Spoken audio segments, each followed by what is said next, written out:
Apa?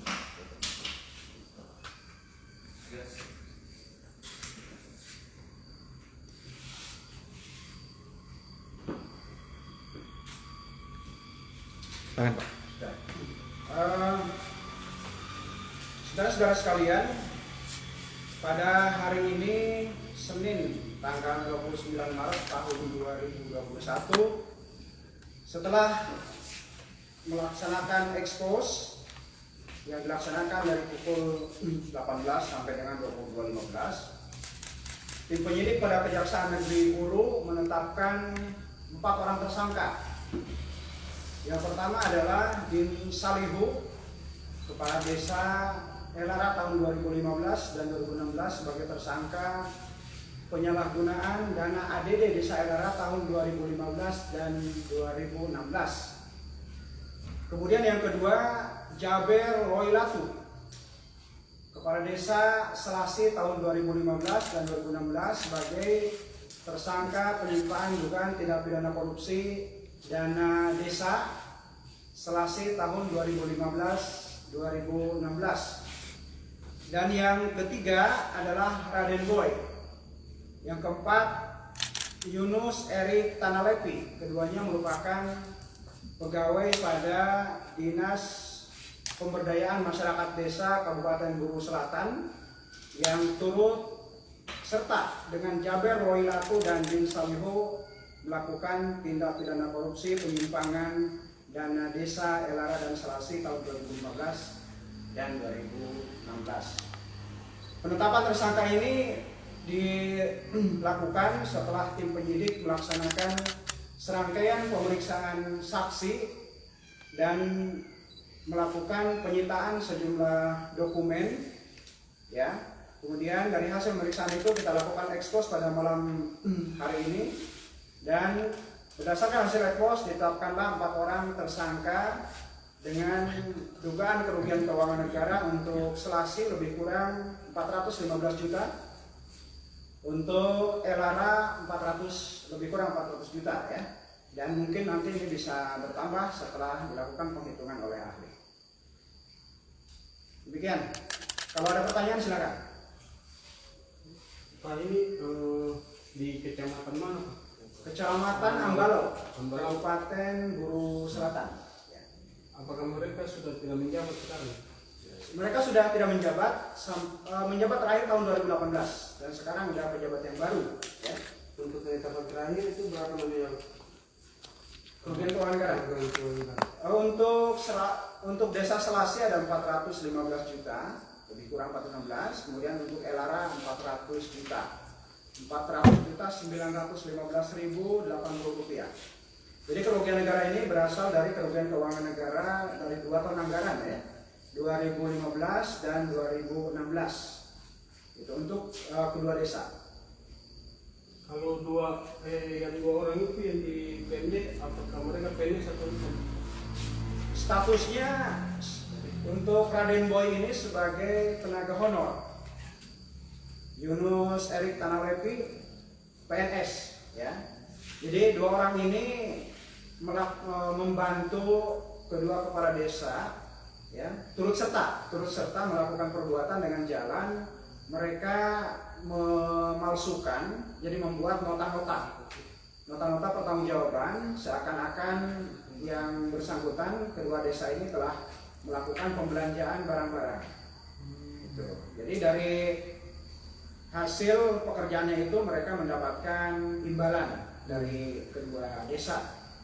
Ya, kita baru mendalami kedua desa, ya, belum mendalami desa-desa lain.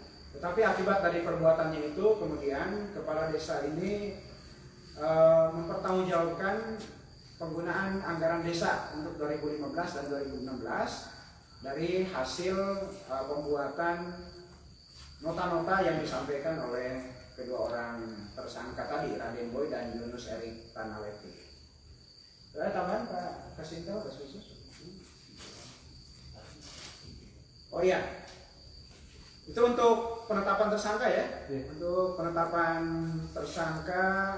Dan untuk Sekilale, ini untuk Sekilale pada hari ini tim penyidik melakukan pemeriksaan ke lapangan, ya, melakukan pemeriksaan ke lapangan bersama dengan ahli.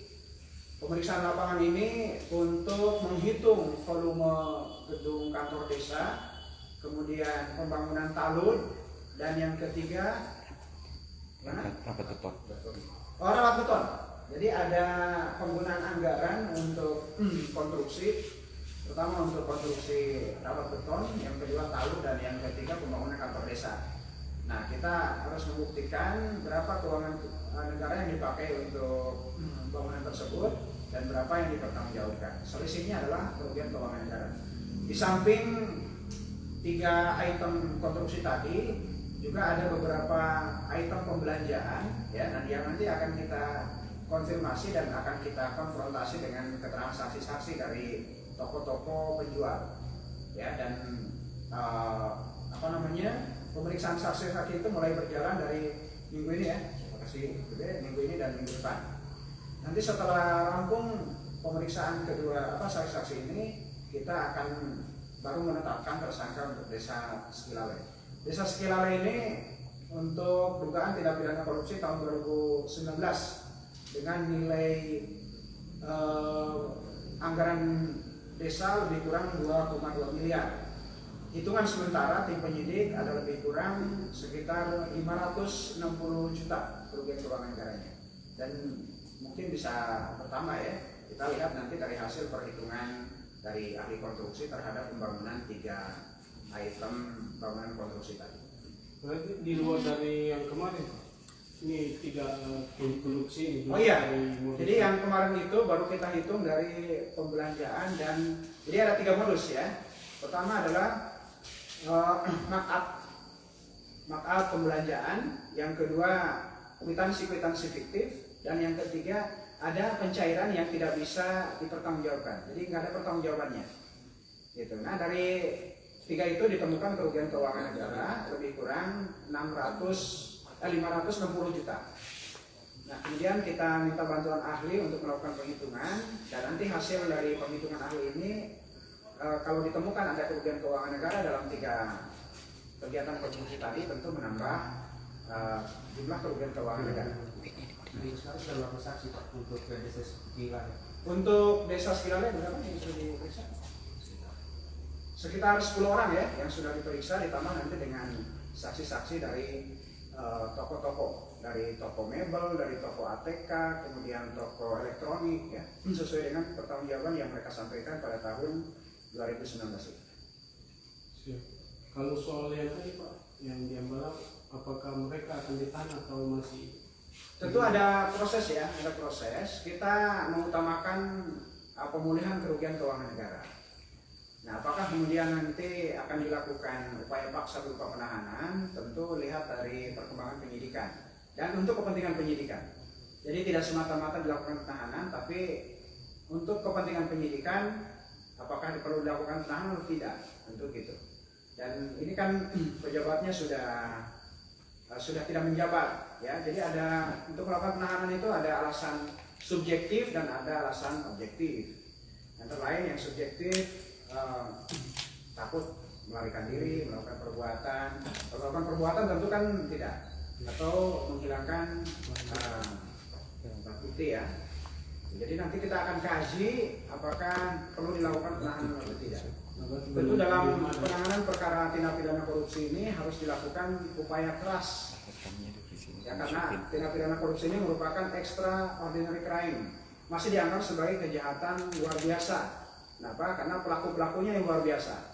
Ya, kemudian tindakan yang bisa dilakukan oleh pelaku-pelaku itu untuk melakukan fight back, perlawanan ulang terhadap penegakan hukum.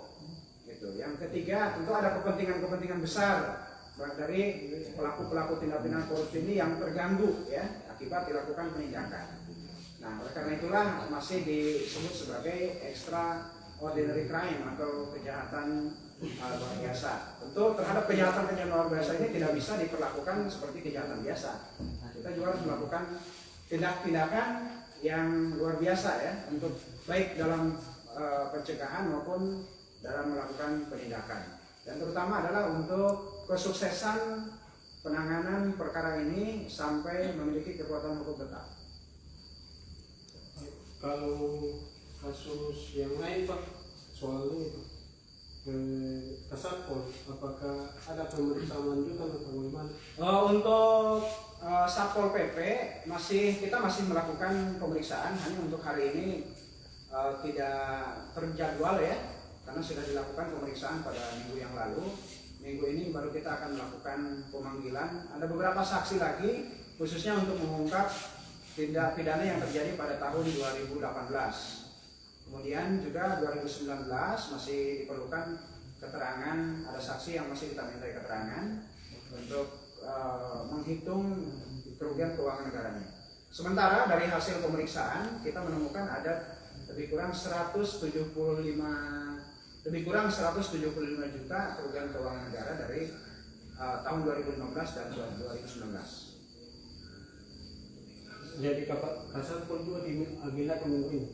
Untuk Kasatpol nggak minggu ini. Oh, Untuk Kasatpol nggak minggu ini. saksi-saksi Ya, untuk saksi-saksi lain. Karena sebagai saksi yang bersangkutan sudah kita minta keterangan di minggu yang lalu.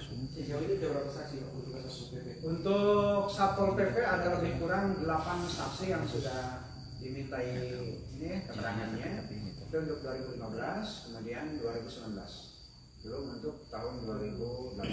lebih khusus minggu ini 2018. Untuk minggu ini ada saksi yang kita panggil untuk keterangan untuk tahun 2019 ya, berarti hari Kamis. Hari Kamis nanti ada saksi yang kita panggil untuk 2019. Cukup ya. Itu tuh apa? Oh besok ya. Oh besok ada ya. Besok ada satu saksi untuk Pol PP. Itu untuk tahun 2015 besok. 2015 ya. 2015 dan 2018. Baik. Demikian ya, rekan-rekan sekalian. Terima kasih atas kehadirannya. Selamat malam.